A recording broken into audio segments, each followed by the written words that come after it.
Operating characteristic curve क्या होता है? ये डिफरेंशिएट बिटवीन कर देगा कि एक गुड लॉट और बैड लॉट के बीच में, कि एक अच्छा लॉट कौन सा होता है और एक बुरा लॉट कौन सा होता है। ये हम किस बेसिस से पता कराएंगे? हम ऑपरेटिंग कैरेक्टरिस्टिक कर्व की बेसिस पे हमें ये डिफरेंशिएट करके बता देगा कि अच्छा लॉट कौन सा होता है, बुरा लॉट कौन सा होता है।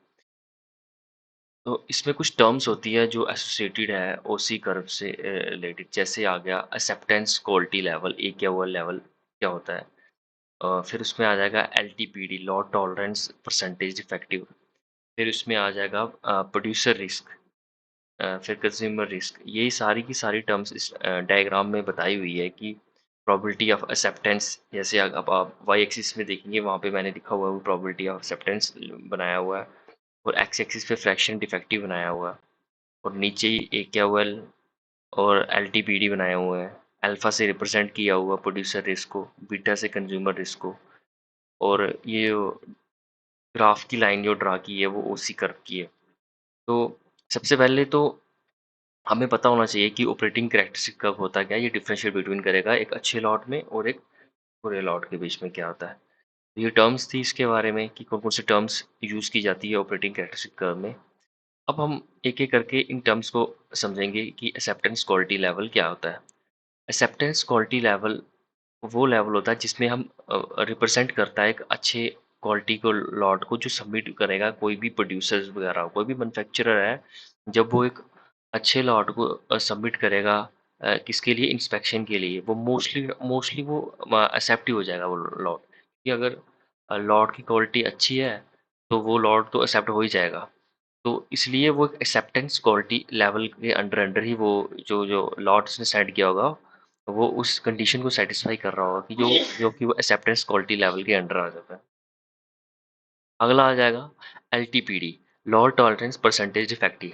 ये रिप्रेजेंट करता है एक वो बैड लॉट को जो भी सबमिट किया होगा एक प्रोड्यूसर ने। अगर आप बैड लॉट को सबमिट करोगे तो वो मोस्ट ऑफ द टाइम वो रिजेक्ट ही हो जाएगा, क्योंकि अगर कोई भी लॉट बैड होगा तो वो लॉट टॉलरेंस परसेंटेज डिफेक्टिव के लेवल में आएगा, तो वो मोस्टली रिजेक्ट होगा, क्योंकि एक्सेप्टेंस क्वालिटी लेवल में तो आएगा नहीं, वो एलटीपीडी के लेवल में आएगा। तो इसलिए वो वाला लॉट मोस्टली जो होगा वो रिजेक्ट ही हो जाएगा। फिर उसके बाद हम पढ़ेंगे कि प्रोड्यूसर रिस्क क्या होता है। प्रोड्यूसर रिस्क वो रिस्क होता है जब एक अच्छे क्वालिटी का लॉट जो हो, जो एक्सेप्टेंस क्वालिटी लेवल के अंडर हो, अगर वो लॉट ये रिजेक्ट हो जाए तो वो एक प्रोड्यूसर का रिस्क होगा। मीन्स एक गुड लॉट रिजेक्शन मतलब एक अच्छा लॉट का रिजेक्शन हो जाना, जिसका परसेंटेज ऑफ डिफेक्टिव किसके बराबर होगा? जिसका परसेंटेज ऑफ डिफेक्टिव बराबर होगा एक्सेप्टेंस क्वालिटी लेवल के बराबर। एक्सेप्टेंस क्वालिटी लेवल के बराबर अगर किसी का कोई भी लॉट हो वो मोस्टली एक्सेप्ट हो जाता है, लेकिन प्रोड्यूसर रिस्क तब बढ़ जाता है जब कोई लॉट हो उसका जो परसेंटेज ऑफ डिफेक्टिव हो वो एक्सेप्टेंस क्वालिटी लेवल के बराबर हो, और वो लॉट भी अगर रिजेक्ट हो जाए तो वो प्रोड्यूसर का रिस्क हो जाएगा। उसके बाद हम बात करेंगे कंज्यूमर रिस्क, मतलब कि एक बैड लॉट का एक्सेप्टेंस हो जाना। कंज्यूमर ने एक बैड लॉट को एक्सेप्ट कर लिया। ये वो लॉट होता है जिसका परसेंटेज ऑफ डिफेक्टिव जो होता है वो बराबर होता है एलटीपीडी के बराबर। मतलब कि वो लॉट जिसमें जो परसेंटेज ऑफ डिफेक्ट है वो लॉट टॉलरेंस परसेंटेज डिफेक्टिव के बराबर हो, तो वैसे लॉट को भी कंज्यूमर ने एक्सेप्ट कर लिया। मतलब एक बुरे लॉट को भी कंज्यूमर ने एक्सेप्ट कर लिया, तो वो कंज्यूमर का रिस्क ही होगा।